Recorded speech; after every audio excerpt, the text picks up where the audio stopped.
Ladies and gentlemen, we live in a world that is louder, faster, and more distracting than ever before. With every passing day, we scroll through more content, chase more goals, and yet often feel emptier than we care to admit. So let me ask you a question. Are you living like your life matters? Now let's begin with something that seems so simple, yet escapes so many. You have to live with purpose, not passivity. And I don't mean purpose as some vague romantic notion you put on a coffee mug. I mean something that grips you by the soul, something worth waking up for, worth enduring hardship for, worth reshaping your entire identity around.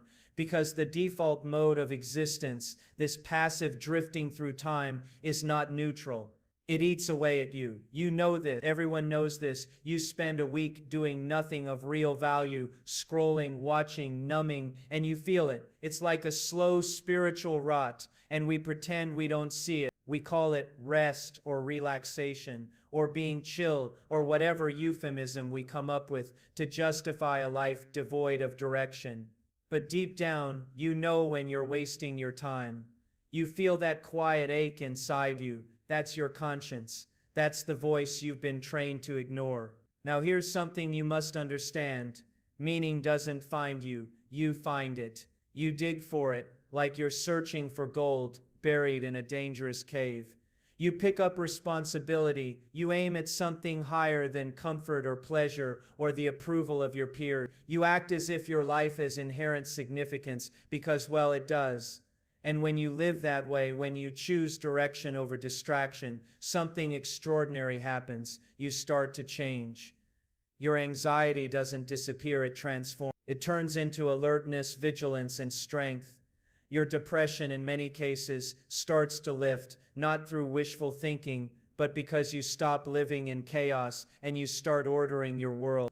You begin to stand taller, not because you're told to, but because you know where you're going, and that makes you dangerous in the best way. It's not about having your entire life mapped out. No one does. It's about having a direction, a goal, an aim. You pick a target, doesn't have to be perfect. You're not going to hit it cleanly at first. You'll stumble, and you'll fall, and people will laugh, and you'll keep going anyway. And do you know why that matters? Because the alternative is unbearable. The alternative is drifting into oblivion, wasting your potential on things that do nothing but entertain you temporarily while stealing your future. There is nothing noble about apathy. There's nothing charming or cool or wise about refusing to care. That whole whatever happens, happens attitude, that's not peace. That's cowardice dressed up in detachment.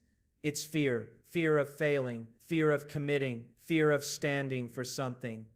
So we pretend that nothing matters and no one can hurt us. But of course that's a lie. And the longer you live that lie, the harder it gets to recover the parts of yourself that were born to fight, to build, to shape the world around you. And people say, well, I don't know what my purpose is. Fine. But don't stop there. You don't get to shrug and stay stuck. You go out and find it. You try things. You serve people. You face hard problems and ask painful questions. And in that process, painful though it is, you discover purpose. It's forged in discomfort, not comfort. Meaning is something you suffer for. That's why it's worth so much. Now imagine this. You start to take your life seriously, not in a grim or self-important way, but as someone who recognizes the profound weight of existence. You start to speak the truth, even when it's hard. You do the next right thing, even when no one's watching. You stop blaming the world for your condition and begin to carry the load that belongs to you. And with each small act of courage, your life starts to make more sense. You gain clarity. You become trustworthy to yourself first, and then to others. That's what it means to live with purpose. And it's not just for you, it's for the people who depend on you. Even if they don't say it, it's for your future self, who will either thank you or curse you based on the choices you're making right now. It's for the world that desperately needs people who are not sleepwalking through life. And that's another thing, your life does matter. You may not feel like it. Maybe you've failed 100 times. Maybe no one's believed in you, or maybe you've never believed in yourself. But none of that changes the truth. The world needs you, not a fake, filtered version of you, but the real you, strong, capable, willing to wrestle with chaos and turn it into something beautiful. So stop living like you're an accident. Stop acting like your life is some random collection of moments strung together by you are a conscious, moral, sovereign being. You have the capacity for sacrifice, for vision, for greatness. You don't get to opt out of that, not without consequence. And here's the final point on this. You can't wait for clarity before you move. That's a mistake. People think they'll take action once they're sure. But clarity follows action, not the other way around. Start walking, start building, start speaking. Let your life get loud enough that even your doubts start to listen. Because if you keep drifting, if you keep living like your choices don't matter, you'll wake up one day with a life full of regret, and by then you'll be out of time. You don't want that. No one wants that. And if you think that's harsh, good. It's supposed to be. It's a wake-up call, one you've probably needed for a long time. So choose purpose, choose the weight, choose the fire, choose to live like it all matters, because it does. It's the one thing everyone has in equal measure, and yet seems to treat as if it's infinite. And that's the tragedy, isn't it? Because it is. You're going to die. And I don't say that to be dramatic. I say that because it's true. And the fact that it's true is what gives life its urgency, its weight, its responsibility. Time is not something you own. You don't possess it like money in a bank account. It's more like sand slipping through your fingers, relentless, silent, irretrievable, and still people behave like they can waste hour after hour, year after year, and then somehow make up for it when they're finally ready. But there is no later that redeems the present you've squandered. Think about how you spend your day, how much of it is deliberate, how much of it is reactive, how much of it is wasted in distraction, in bitterness, in aimlessness. People say they don't have time to pursue what matters, but they'll give hours to scrolling through curated nonsense, to arguing with strangers, to living in a fantasy world where nothing is required of them but passive consumption. And then they wonder why they feel hollow, why they're anxious, why they feel like something is missing. Well, it is. What's missing is their own involvement in their life. They're not showing up. They're spectators, not participants. And time, being the merciless thing it is, does not pause for spectators. You see, every minute you spend doing something meaningless is a minute you're not spending building something valuable. Time you waste is not neutral. It actively works against you. It accumulates in the form of regret, lost opportunities, deteriorated relationships, and undeveloped potential. That's a hard truth, but it's one that could save your life if you're willing to listen. You have a certain number of days. That number is fine. You won't get an alert when you've reached the halfway point. You won't be told when you've entered your last year. So the responsible thing, the rational thing, is to act as if your time matters now. Because it does. Now people often ask, but what am I supposed to do? What if I don't know what to pursue yet? And the answer isn't do nothing. The answer is use your time to find out, investigate, experiment, read, serve others, clean up your room, engage with reality not in theory but in action. Because clarity about purpose comes not from thinking about it, but from moving toward it. And you can't do that if your hours are swallowed by distractions. You can't do that if your days disappear into passive entertainment or shallow routines that numb your sense of urgency. There's no growth without tension. There's no transformation without discomfort. And the only way to move forward is to deliberately structure your time so it serves your future, not sabotages it. It's tempting to think that later is when you'll become serious. Later is when you'll fix your relationships, write the book, start the business, get your health together. But later is the lie you tell yourself to avoid the pain of action. And while you're comforting yourself with that lie, your life is quietly slipping away. Every time you delay, the version of you that could have existed slips a little further out of reach. You see this in people who age with bitterness. They didn't start out that way. Year after year, they justified their avoidance. They dulled their discomfort with easy pleasures. They ignored the ticking of the clock. And now they're filled with resentment, not because life was unfair, but because they refused to act when it mattered most. So you have to decide, do you want to be that person? The one who looks back and sees a trail of wasted years and unfulfilled potential? Or do you want to be the one who faces time like it's a gift, a dangerous and precious gift, and uses it with integrity? Because when you begin to treat time with respect, you'll notice something remarkable. Life starts to cooperate. You begin to see opportunities you were blind to before. Your relationships improve because you're present. Your sense of self strengthens because you're living with discipline. And ironically, you find joy not in endless leisure, but in meaningful effort. Time isn't your enemy, it's your context. It's the container in which everything you value exists. Your love, your work, your character, your influence. It gives shape to your days and structure to your development. But only if you learn to see it rightly, only if you take it seriously enough to stop squandering it. Now don't mistake me here, rest is not waste. You need rest. You need reflection, but rest only has value when it's a break from something worthwhile. You don't rest from a life of apathy, you recover from effort. You reflect on action. You grow when the cycle of work and rest is built on purpose.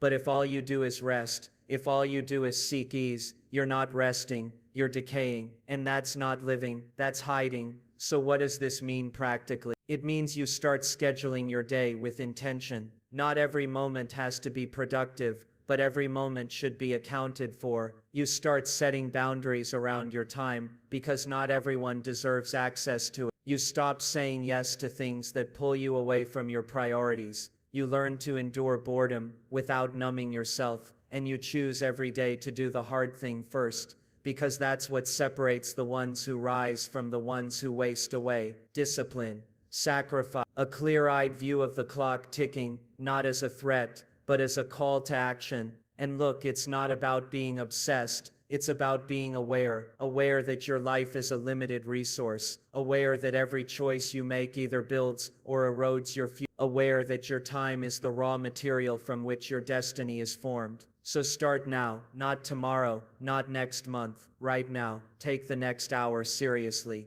Use it to write something real, to have a hard conversation, to build something that might outlast. Because when you respect time, time begins to respect you.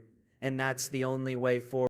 There's something I want to speak to you about now. Something that the modern world has become increasingly uncomfortable with, even allergic to. And that is responsibility. Not obligation, not punishment, but responsibility. The voluntary acceptance of the burden of being, the willingness to stand up straight and face the chaos of existence, not with resentment, but with intention. And it's strange, isn't it? We live in a time where everyone wants rights, but very few want the responsibilities that make those rights sustainable. Everyone wants freedom, but no one wants the discipline required to earn it. They say they want their lives to matter, but they recoil at the weight of responsibility that actually gives life that very meaning. You want your life to matter? Good. Then take on something difficult. Take on something heavy. Pick up the heaviest load you can reasonably carry and walk forward with it. Because you are not going to find fulfillment by running from burden. You will find it by confronting it, by shouldering it, and saying, this is mine to carry, and I will carry it well. Responsibility is not the enemy. It's the antidote to despair. It's the structure that holds you up when the storms of life come, and they will come. If you live long enough, everything will fall apart at some point. Your plans will fail. People you love will suffer. You will be betrayed. You will be broken. And when that happens, it won't be your freedom or your comfort or your entertainment that saves you. It will be your character. And character is forged in responsibility. That's what gives your suffering meaning. And without meaning, suffering becomes unbearable. You'll drown in it. That's where people go wrong. They encounter the inevitable tragedy of life, illness, rejection, loss, and they have no structure to hold them, no why, no reason, and so they collapse, or they become bitter, or they numb themselves. But when you take responsibility for your life, for your family, for your work, for your habits, even for your suffering, then the pain becomes bearable. It becomes part of a larger story, a story that has direction and value and dignity. And you're not going to be perfect at this. That's not the point. You're going to fail. You're going to fall short. But that doesn't mean you're disqualified from trying. In fact, it means you must try, because in that trying, in that daily effort to live responsibly despite your flaws, you become the kind of person who is trustworthy, who is resilient, who can be counted on when things go sideways. And that kind of person changes the world, not by shouting about it, but by quietly embodying a better way to live. People look around and they ask, "What's wrong with the world?" Well, look in the mirror. That's where you start. If every individual took responsibility for the one life they've been given, do you have any idea how quickly society would change? But we don't do that. We look outward, we blame, we complain, we point fingers. It's easier, but it's cowardly. Take responsibility for yourself, not just for your job or your appearance, but for your soul. Take responsibility for your mind, what you feed it, how you discipline it, what you allow it to dwell on. Take responsibility for your actions, even the ones from years ago that you're still trying to avoid. Take responsibility for the way you treat people, for the promises you make, for the words you speak when you're angry or tired or afraid. You can begin to transform everything in your life simply by choosing to own it, all of it, even the parts that weren't your fault, especially those. Because responsibility doesn't mean blame, it means response. It means you're not going to let your past define your future. It means you're going to meet reality as it is and say, "What can I do now to make this better?" And that's where power lies, in that moment when you realize that yes, the world is broken, and you are too, but you're not going to let that be an excuse. You're going to stand up. You're going to bring order where there is disorder. You're going to bring truth where there is and you're going to bring light into the places where there has only ever been darkness. It starts small, always. You take responsibility for your schedule. You stop hitting snooze. You clean your room, not because someone told you to, but because it's your environment, and you're responsible for what it becomes. You make your bed not because that fixes all your problems, but because it proves to yourself that you can impose order, however modest, on the chaos of the day. These things matter. They build the psychological scaffolding you need to take on bigger responsibilities. Because once you've proven to yourself that you can clean up your own life, you'll start to see how you might help clean up someone else's, your relationships, your family, your community. But it begins with you. If you're a mess, you have no moral authority to complain about the mess around you. Clean up your life, face the hard truths, make the sacrifices necessary to move forward. That's how you earn your place in the world. And don't think responsibility is just some grim obligation. It's not. There's profound beauty in it. When you take responsibility for something and you pour yourself into it, you create meaning. A father who takes responsibility for his children doesn't resent them. He cherishes them. A teacher who takes responsibility for his students doesn't just educate them, he empowers them. And a person who takes responsibility for their purpose doesn't just live, they thrive. The meaning you're looking for, the significance, the reason to get out of bed and keep going even when everything feels heavy. It's found in responsibility, not comfort, not consumption, not applause, but responsibility. Because when you carry something that matters, you begin to, when people can count on you, when your actions ripple out into the lives of others, when you know in your bones that you're living for something bigger than yourself, that's when life begins to make sense. And look, you don't have to fix the whole world. That's not your job. But you do have to start where you are. You do have to tell the truth. You do have to stop making excuses. You do have to choose to be the kind of person who can be trusted with something important. Because you're not just a consumer of time and space. You're a participant in a grand and often brutal human drama. And you have a role to play, a responsibility to fulfill, a legacy to leave. And the sooner you embrace that, the the sooner you'll stop feeling like a ghost in your own life. And here's something you absolutely cannot ignore, something that most people spend years trying to pretend isn't true. Your life doesn't exist in a vacuum. Your choices don't only affect you. The way you live, what you say, how you act, how you fail, and how you carry yourself in the world, it ripples outward, always. You're not a sealed-off individual, floating around in isolation. You are embedded in a structure of relationships, family, friends, co-workers, strangers, and whether you like it or not, you're influencing all of them. The question is, how? That's the only variable. You're either lifting people up or you're dragging them down. There is no neutral ground. And people sense this, by the way. They know, often instinctively, when they're around someone who is anchored, someone who takes themselves seriously, someone who's put in the work to become someone worth listening to. And they also know when they're around someone who's just drifting, someone who hasn't dealt with their chaos, who numbs their conscience, who pretends the weight of their actions doesn't matter. You might think, well, I'm not hurting anyone,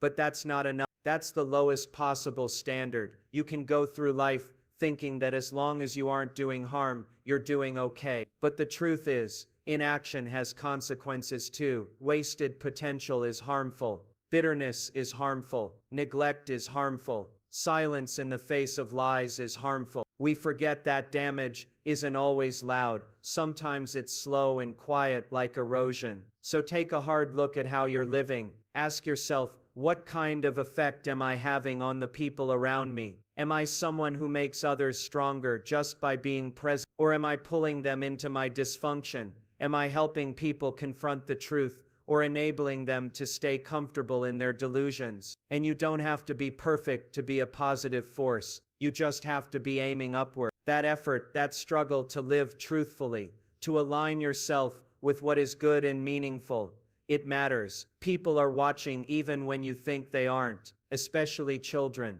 They're always watching, and they don't just learn from what you say, they absorb who you are, your habits, your priorities, your discipline or your lack of it. If you live carelessly, they won't just copy your mistakes. They'll believe your mistakes are normal. So when I tell you that your life affects others, I mean this with brutal. If you lie to yourself, you invite others to live by lies. If you indulge in chaos, you drag others into the fallout. But the reverse is also true. If you stand up straight in a world that's collapsing, if you speak truth when it's easier to stay silent, if you live like what you do matters, you become a lighthouse, you become a reference point in the fall. And sometimes, just one honest person is enough to change the trajectory of someone else's life. This isn't about being a hero in some grand sense. It's about refusing to live like you're invisible. You do matter, and that should terrify you a little. Because if you matter, then your life is not your own to waste. If you matter, then every decision you make